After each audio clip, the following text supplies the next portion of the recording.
You checked how that text sounded before you sent it. You replayed something you said 3 hours ago, just to make sure it didn't sound stupid. You've never once seen inside another person's mind. And yet you've spent your whole life performing for the version of you that lives there. That's strange, if you think about it.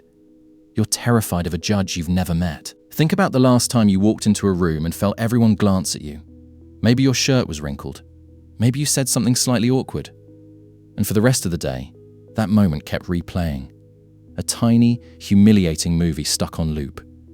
But here's the part that never occurs to you in the moment. Nobody else remembers it.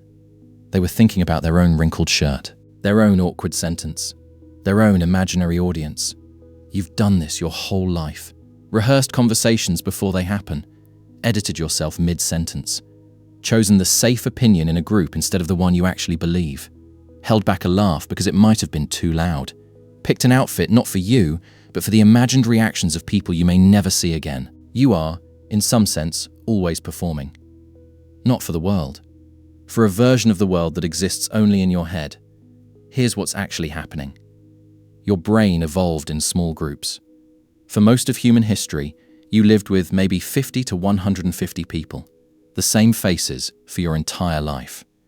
Being disliked by that group wasn't an inconvenience, it was a survival threat. If the tribe rejected you, you didn't get exiled to a quiet, peaceful solitude. You got exiled to die alone, without protection, without food sharing, without anyone to help you when you were sick. So your brain built an alarm system. Not for physical danger, for social danger. That alarm is still fully installed, running in the background of every interaction you have. It doesn't know the difference between the tribe will banish me and this stranger on the bus might think I look weird. To your nervous system, both feel like a threat to survival. That's why disapproval doesn't feel like mild discomfort. It feels like danger. Your heart rate actually changes. Your body prepares as if something real is at stake, even when the stakes are just a stranger's passing opinion that will vanish from their memory in about 4 seconds.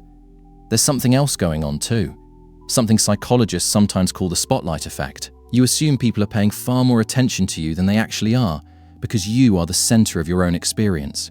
You're inside your head all day, every day, so it feels like everyone else must be watching just as closely. But they're not. They're inside their heads, running their own loop, replaying their own wrinkled shirt. Everyone is the main character of their own movie and a background extra in everyone else's, you included. But here's the part that changes everything. If you go back and look, really look, at the moments you were most afraid of being judged, you'll notice something uncomfortable. You were never actually afraid of their opinion. You were afraid of what their opinion might confirm about you. The fear was never really, what if they think I'm boring?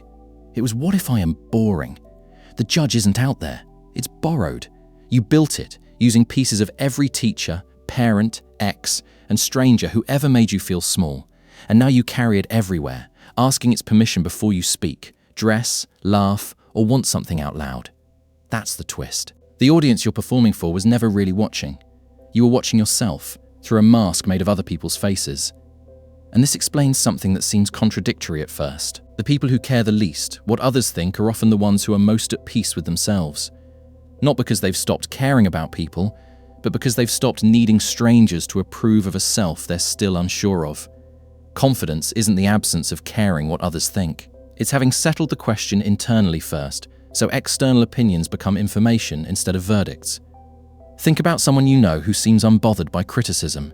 Not reckless, just settled. They still hear what people say. They just don't need it to decide who they are.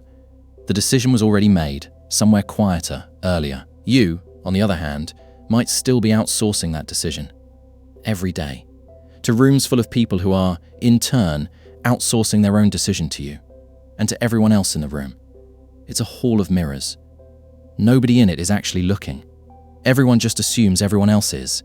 Here's the part that might actually sit with you after this video ends. The specific things you worry about. The wrinkled shirt, the awkward sentence, the wrong opinion. Those aren't really the problem. They're just the current costume the fear is wearing. 10 years ago, it was a different costume. 10 years from now, it'll be another one. But underneath, it's the same ancient alarm, the same tribal fear, dressed differently for whatever room you happen to be standing in. Which means the goal was never to fix the specific worry. You could solve every single one.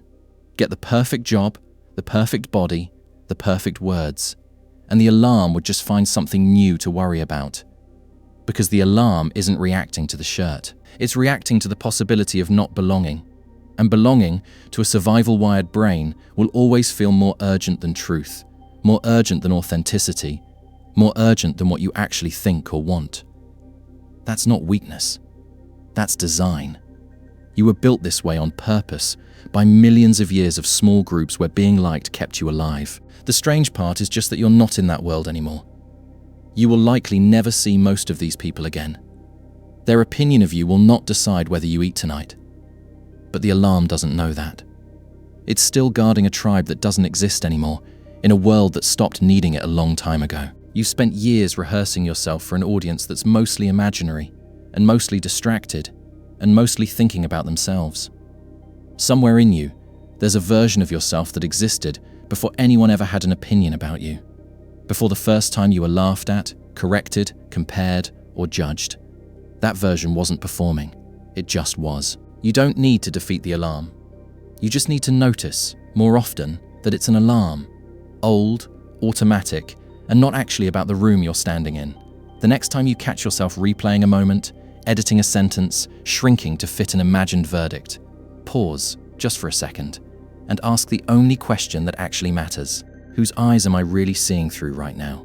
Theirs or my own?